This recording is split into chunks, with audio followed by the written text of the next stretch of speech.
Добар ден, почитувани гледачи, во уште едно издание на нашиот подкаст Универзум. На мое големо задоволство, денеска во студиото имам еден колега, познат од медиумите, Антонио Димитриевски. Антонио, ти благодарам што си денеска со нас. После еден спектар од гостинки, конечно еден гостин.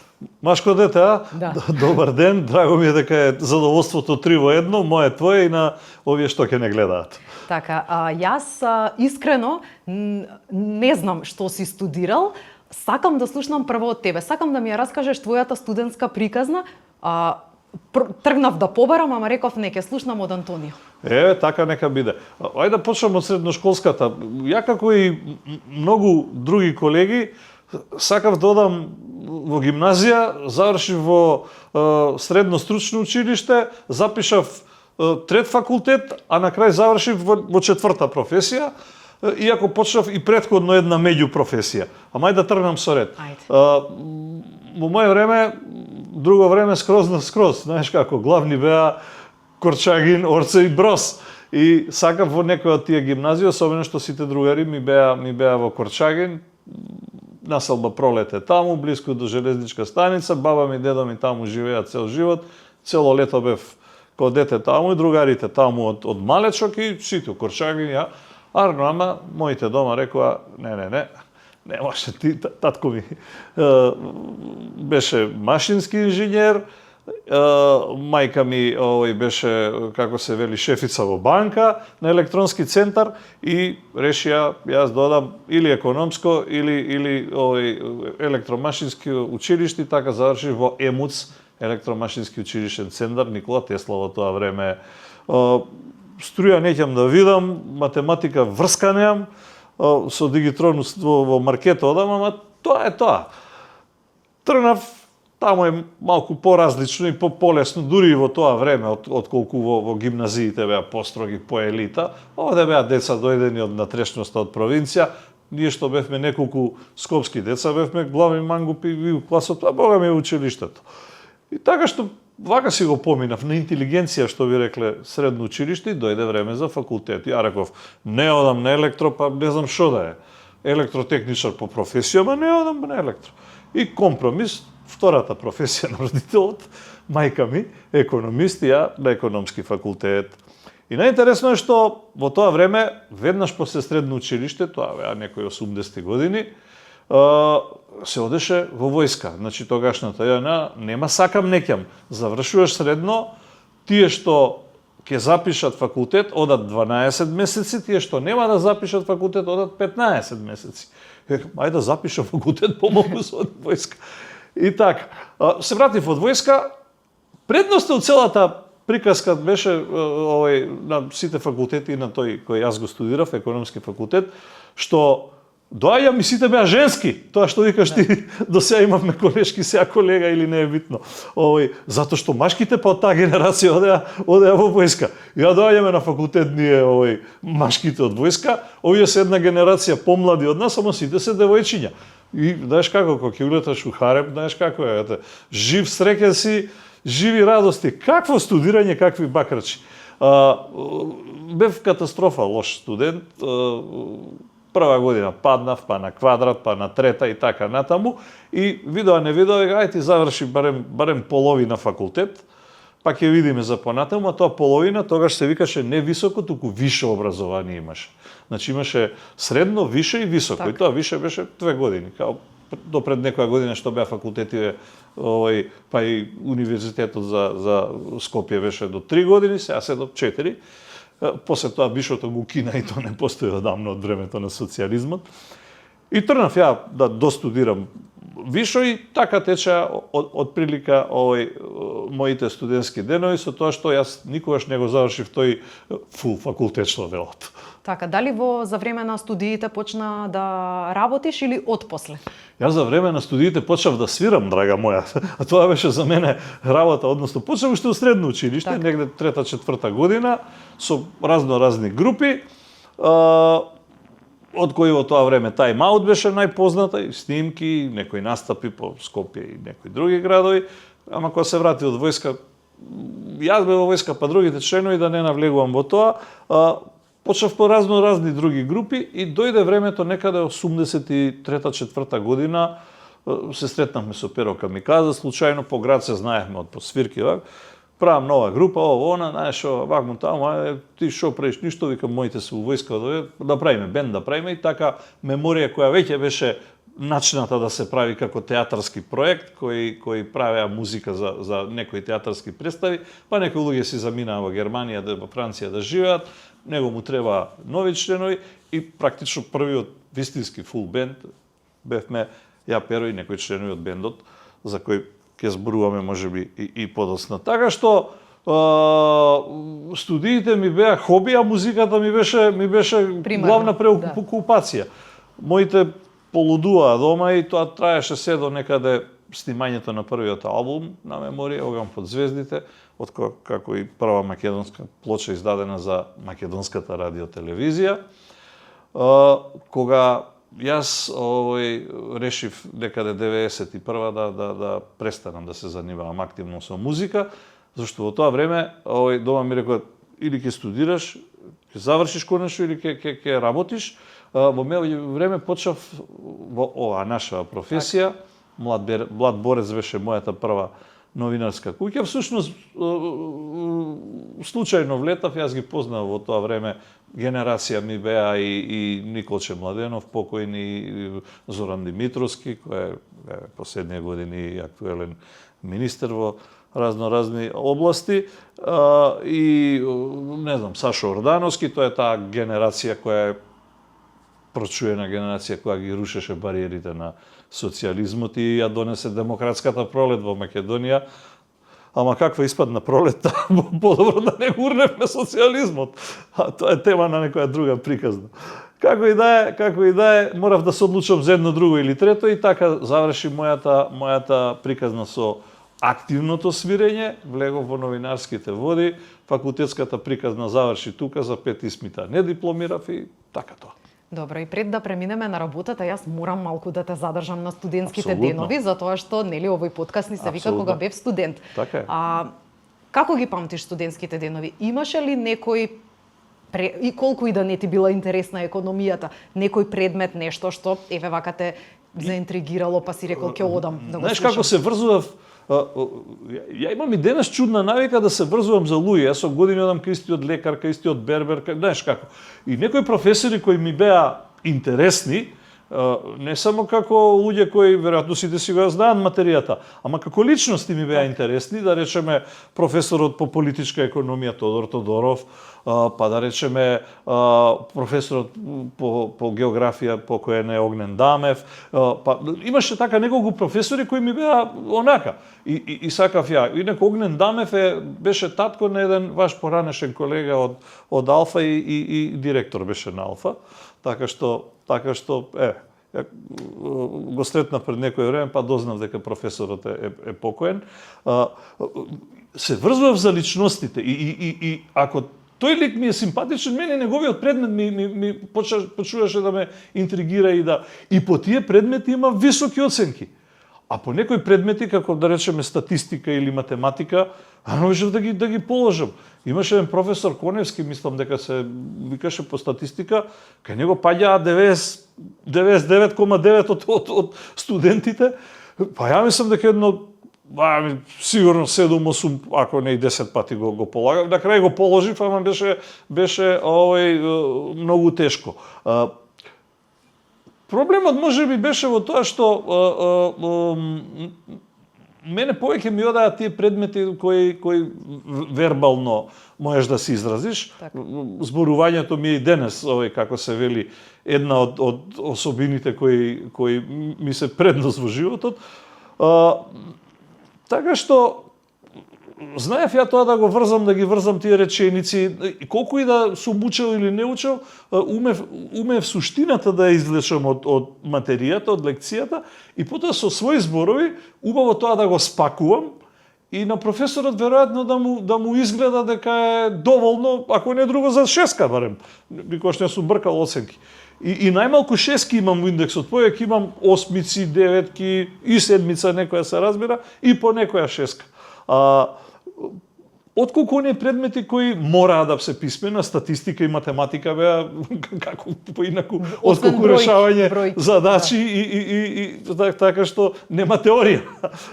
Мора да го тоа напишеш. И затоа, а не сум по препишувањето, пустото тешко ми оди некако.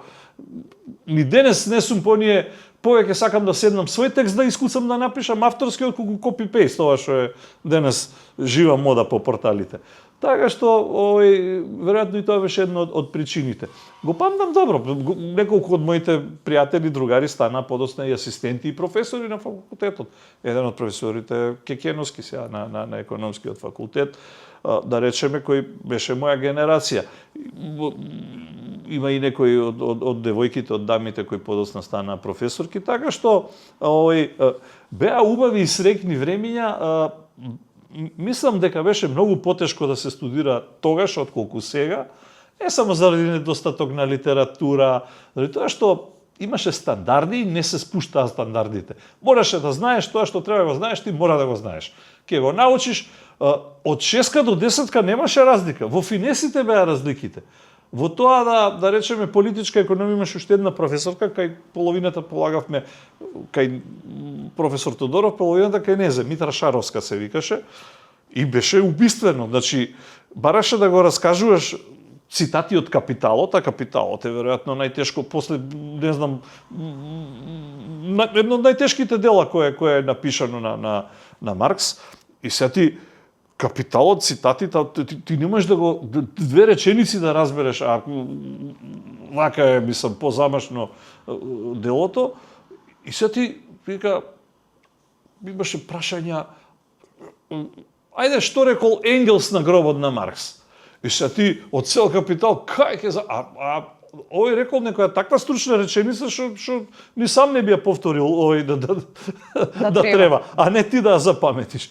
И се имаше случај кога студенти ќе почнат, ќе каже нешто, ама не уште нешто рекол. Имаш случај кога седи ка, што да каже уште, Бог да го прости. Бегај седи, петка. Да, тоа беа други времења со други стандарди, точно. Така. Да. Како човек кој што завршил економија, а почнал да работи во медиумите, што би им препорачал на денешните млади луѓе, како да направат правилен избор на факултет, бидејќи денеска реално факт е дека тешко без високо образование дека може да се добие убава работна позиција и нешто. Се сменија времињата, други беа тие времиња, други се овие. Како правилно да изберат, што би сакале да студираат, па и понатаму да работат? Знаеш како, има две работи. Едно е, јас секој сум бил за тоа, ама не знам колку е тој избор правилен, односно колку е конјунктурен, и е правилен. Слушај го срцето, слушај душата, слушај оно што натрешниот говор ти го кажува. Тоа што го сакаш, студирај го, ако нешто те интересира, заради тоа што не можеш да работиш работа која подоцна и да студираш, па да работиш работа подоцна која воопшто не те интересира, сега завршил, не знам, машинство, а сака да работи нешто што е врзано со, не знам, со медиуми. Нема едно со другото допирни точки. Тоа е од една страна. Од друга страна, знаеш како, денеска, па и ние не мислам, него сигурен сум, дека сме у погрешен бизнис за ова време. Едноставно, многу професии се неконјунктурни. И сега, кого да прашиш сите да што студираш? Политички науки, бизнес менеджмент, тие таквите. Затоа што или IT. Тие се трите веројатно оној професии кои највише ги слушам. Едното е политиката, затоа што мислам, влезеш ли у политика, сигурен си дека може да станеш премиер, ама добро ќе живееш сите години натаму. Бизнисот е добар заради тоа што можеш менеджментот да менеджираш и собствен бизнис, а и у некоја голема компанија, а она IT-то е више, како да кажам, станува фолклор, кој знае да програмира е среќен човек. Не е среќен заради тоа што знаеш, луѓето не размислуваат 3 чекори однапред. Ти да седиш по 8, 10, 12 сати на компјутер и да боцкаш кецови двојки, па дали си погодил, не е здраво ни за очите. Има зрачење, не е здраво за кичмата, не е здраво за воопшто телото, затоа што нема никакво движење и така натаму. Е добро, е конјунктурно, е платено, знам дека на луѓето им требаат пари, ама здравието е сепак примарно. Мислам да ти одговорам со една реченица на прашањето, дека треба да најдеш баланс меѓу она што ти бара душата и она што разумно знае да го расуди што може да биде конјунктура. Ако можеш тој баланс да го направиш, одбери таков факултет, одбери таква професија,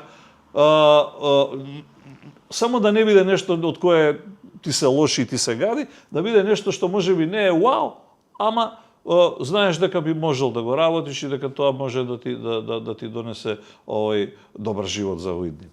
А јас мислам дека сите тие студенти на политички науки, менаџери и IT техничари на крајот на денот седнуваат да прочитаат што сме сработиле ние новинарите. Види, знаеш како, некој да, некој не. Луѓето повеќе се денес на социјални мрежи отколку што гледаат телевизија или читаат портали и така натаму. Ако му го сервираш тоа, ќе го прочита насловот. Истражувањата велат, особено младија генерации, помалку од 13 секунди е трпението значи само се скрола, ако има наслов, ќе го отвори поглед на 3-4-5 секунди за што се работи, добро, толку. Никој не седи да мозга да анализира, па да ви, дали ова вака, па види ова вака. Семо оние на кои тоа им треба, им е важно да не завршат у шутка или им е важно да напредуваат у кариерата. Сите други се е тоа многу површно. Така што не си придавам значење на професијата, мислам дека со појавата на социјалните мрежи професијата новинар изумира. А каква е последниве години? Боље и да нема. Да, тоа сакав да прашам. Каква е последниве години? Не само последниве години, колку е измената ето со таа технологија, сега зборуваме тука и констатираме дека традиционалните медиуми изгубија од својата вредност која што ја имале пред 3-4 децении. Зборувам за традиционалните како телевизија, радио-телевизија, така. Се сведе на социјални мрежи, па и сега подкасти се многу актуелни.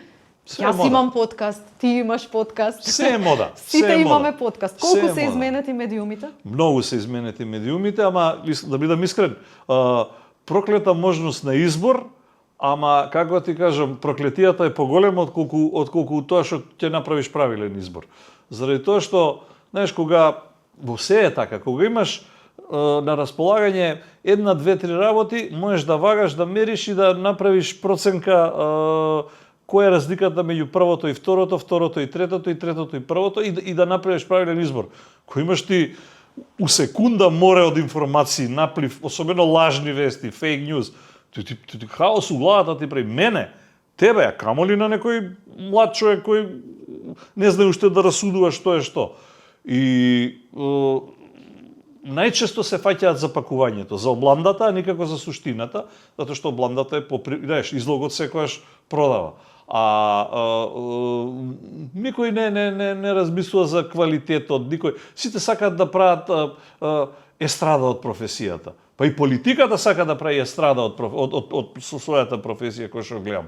Знаеш, и овие у подкастите, кои се најгледани? Оние што глумат задруга у подкастот е. Значи, Лазаров, Боки. Мислиш дека не знам ја повеќе информации од Лазаров и од Боки? Можам да разведам пола естрада колку, вклучувајќи и половина од твоите колешки. Ама, знаеш како стојат работите? Ниту ми е целта, ниту ми е желбата да бидам, како се вели, клован у професијата. Сакам да оставам нешто пошто ќе ме паметат како суштина и содржина, отколку да ме паметат како да ти кажам, паљачо. Тоа сакав да прашам, дали подкастот го продава водителот, го продава гостинот или го продава содржината? Го продава содржината. Водителот е многу битен, како ја соопштува, ги поставува прашањата и како ја води целата приказна. Атрактивноста на гостинот е исто така многу битна. Знаеш како? Ти од се можеш да направиш добар подкаст. Без оглед колку е гостинот атрактивен или неатрактивен, колку е паметен или глупав, колку е, не знам, популарен или непопуларен. Ако знаеш ти си добро подготвен, и знаеш да излезеш суштината од него, можеш да ги наведеш така работите да луѓето слушнат некои работи кои никогаш не ги слушнале за него, или некои работи да си ги потврдат, значи стварно така било, или да речат не, што се збореше за него, апсолутно не, не е така, затоа што тогаш фактите и вистината треба да излезе на површина. А сега ако сакаш да правиш тривија од тоа, може да правам ја и од ова, може да направам се циркус, сакаш да превртиме масата и да видиме нагледани, така? Не е проблем, знам. Да. Не можам да не те прашам и за музиката како гостин кој што го имам прв пат во нашиот подкаст и човек што примарна љубов му била музиката. Музиката некогаш и денес. Каква беше? Каква е денес? Имаме ли денес квалитетна македонска музика, посебно кај младите автори? Види, музика секојаш има. Нас ни недостасуваат некои други работи за да бидеме, да можеме да се носиме со она. Океј, се согласувам дека јазикот е можеби хендикеп заради тоа што не можат да те разберат во соседството, а ти нив можеш. Ама па и тоа е прашање. Ако јас сум учел српски, односно српско-хрватски на училиште, и се што се случува, можам и да ги разберам и да зборувам. Овие новите генерации никогаш не учели на училиште, оно што го слушаате од YouTube или од телевизија, од некакви серии така натаму. Ама пак знаат да ги пеат сите песни. Да, а песните ги пеат од некој рече тоа е феномен, ама не е феномен. Феномен е заради тоа што така им го сервираш. Ако постои закон за култура, ако државата застане зад некои работи, ако биде регулиран пазарот, ако постои закон за естрада, ако медиумите во својот прайм тајм од 18:30 до 23:30 емитуваат сопствена продукција која е забавна, седно дали е ток-шоу, квиз, дали е музичка емисија, топ листа, дали е забавен подкаст, седно, домашен филм, домашна серија, не навлегуваме жанрот. Сопствена продукција, македонска. Ниф им е полесно купат турски серии или, не знам, српски, како се вели, и да тоа функционира, зашто сопствена продукција е прво многу паричини, сам да произведеш нешто, второ, има многу труд у тоа. Знаеш како. И веројатно пазарот го диктира своето, вака име на собствениците на телевизиите. Поедноставно, за возраст го избегнуваат законот, кој вели дека треба да има собствена продукција, ама па титлот односно синхронизацијата во турските серии си ја сметаат за собствена продукција, што врска нема, не е воопшто продукција, и така тоа го компензираат. Овие власти им замижуваат на едно око, ако не и на двете, за да можат кога сакаат да имаат политички дебати и собствено влијание преку нив. И тоа е еден ланец, еден затворен круг, едни сврзани садови кои супер си функционираат на штета на сите нас, на националните интереси, на штета на државата и на што ја знам. А што се однесува до музиката, знаеш како, секојаш има музика. И овие млади генерации прават своја музика, прават своји песни. Ја не знам како тоа Дарко Димитров може да прави хитови за овие на Евровизија што идат, а овде на Дарко Димитров да не му ги вртат или, не знам, песните не му се пушта. И не само нему, сакам да кажам, генерално. Не е проблемот. Има многу други проблеми за кои страдата ни е генерално таму кај што е. И за крај морам да прашам, да најавиме би сакала еден убав концерт на групата Меморија, кој што ќе се одржи на 25 декември. Лани во ноември, чинам беше, ако не грешам датата, имаше феноменален концерт на групата Меморија во спортскиот центар Борис Трајковски, преполна сала, бев таму, уживав, што се вели за сите пари. Што ќе може да погледне публиката оваа година? Види, ова е концерт кој не е само за публиката. Можам да кажам повеќе за самите нас, отколку за публиката, затоа што не дека нема да биде комерцијален и дека рече, сега МКЦ го одбравте 500-600 луѓе. Да, не случајно, заради тоа што се таму започна. Нашиот прв концерт пред речиси 4 децении почна во МКЦ, ние сакавме сега да го затвориме кругот, ама не обично да излезе последната постоја и да направи концертот и последната постоја покажа дека и Борис Трајковски може да го наполни.